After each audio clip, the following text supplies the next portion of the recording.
Hey y'all, so I wanted to do a quick video to show how I am packing up for my birth at the birth center.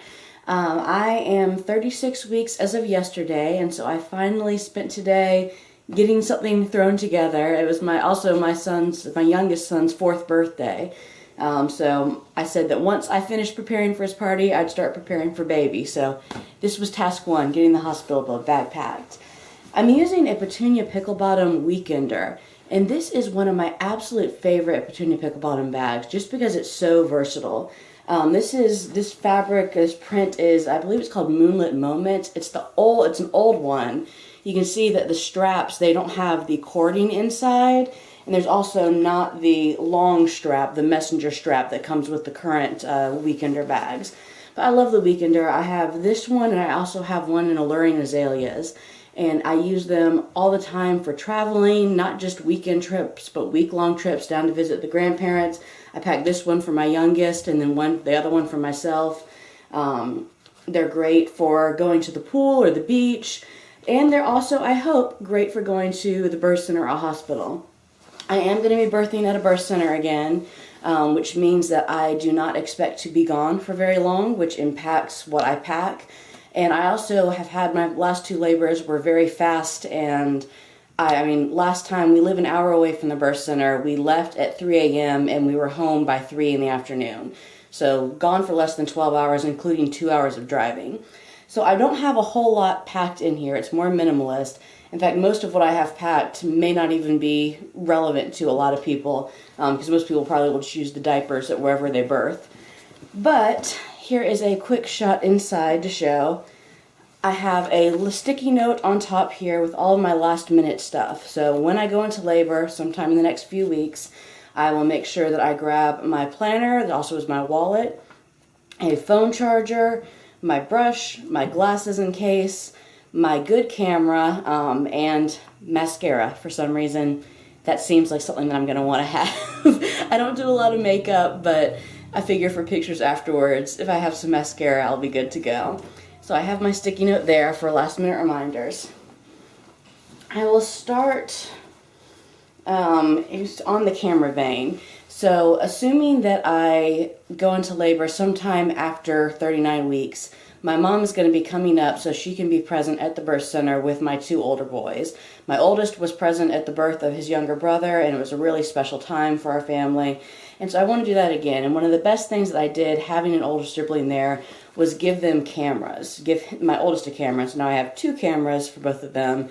These are old point-and-shoot digitals that we've had for many, many years. And thus don't mind the kids having, but it's really, really fun to get a kid's point of view of labor. My kids will be 4, newly turned 4, and either 6 or almost 7, depending on when baby comes. So this was definitely a must for me.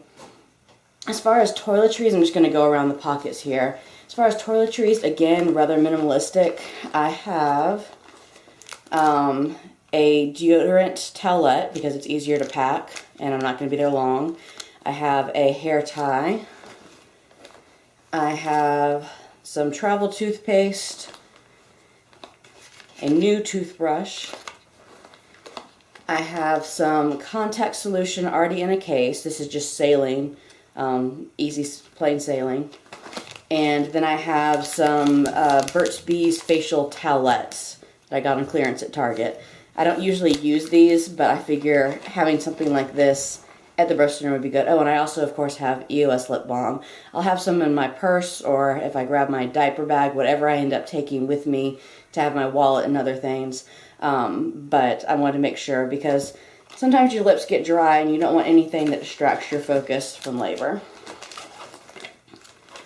Toss those back in there. I don't have anything on the bottle pockets on either side of these. In the back I have some more things for baby. Or I have some things for baby. So I have 2 hats that we'll see how big baby's head is. This was made for me by a woman at a church that I served when I was expecting my oldest, and none of my babies have had heads small enough that it ever fit. So hope springs eternal that I'll finally have a baby that will fit in this hat. And this was actually made by my sister-in-law for my youngest, and he never got to work because his head was already too big, because she gave it to him when he was a little bit older. So both of those. I have a couple of little pairs of fancy socks, little sock booties. And then I have an extra diaper cover.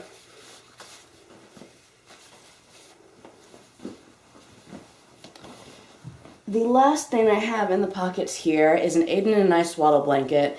And this is one that has special meaning to me. It was one of my favorites to swaddle with my two oldest sons.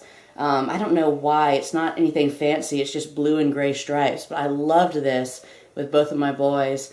And so when I lost the baby last fall, we were trying to figure out what to wrap him in. And so we ended up taking this blanket and cutting, you can see the unfinished edge there, and cutting a segment of it off and using that to wrap our baby when he was buried. And so I want to have this because it is the one blanket that has held all three of my children, of three of the older siblings before this baby. So that's very special to me, and I wanted that to be the blanket that he comes home in.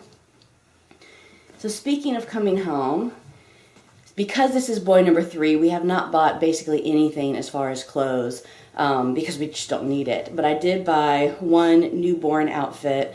My first 2 boys came home in fancy, like, not monograms, but like embroidered, and I don't even know the name for it. Things that are totally not my style, but that were given to me by my mom and mostly my maternal grandmother. And I did it mostly to make them happy because they told me that that's what kids should come home in. It was like gowns, and it's not my style at all. And so I decided, number 3, I'm finally doing things my way. I thought this was adorable, and it's comfortable, and it's not a gown, so you can get them into the car seat a lot easier. So this is what number 3 is coming home in. It's very own outfit, not left over from Big Brothers. Also on that line, I have a whole stack of diapers, a cover, and a snappy clip. We cloth diaper. I've cloth diapered all the first 2, and plan to do it with number 3. And with my oldest, he was born in a hospital, and so we just used the disposable diapers for the first 24 hours when he was in the hospital before we fought our way out to leave. With my youngest, I brought diapers to the birth center, and it was just so easy. He never wore a single disposable his entire life, and we want to keep it that way to contribute less waste to the environment. So I have a huge stack of pre-folds, way more than we're going to need for the first few hours of his life, but you know, better to be over-prepared. And then a cover and a snappy, and as I showed earlier, we have an additional cover just in case something happens to this one. So this is a big chunk of what's in my birth center bag. So finally I have stuff for me, other than toiletries. So again, I'm leaving the hospital hours after giving birth. Somewhere between 2 and 12 hours after I give birth is when I will leave. So I'm not going to want to wear anything fancy. I'm still going to be very much recovering. So I have yoga pants to wear, and then I have a nursing tank top. This is just from Target, Jillian O'Malley nursing tank. I got some new ones because my others are quite worn out after almost 7 years. And these are just yoga pants from Old Navy, I believe. I also got an extra, this one in black, nursing tank, because I'm planning on wearing a nursing tank during labor. So in case anything happens, if I get sick or something happens during labor that I need an additional shirt, I will have this one. I also plan to pack, it's not on my list because hopefully it won't be a last minute thing, but I do plan to pack a swimsuit top just in case I decide to get into the tub. Last time it didn't really do anything for me, but I want to have all my options available. But I only have one swimsuit, and I'm still going swimming with my kids because they don't go back to school for another week and a half. So once they're back in school and I'm going to be giving up our gym membership because I know I'm not going to go with a newborn, then I will throw that in here as well. But yeah, that is all that is packed in here.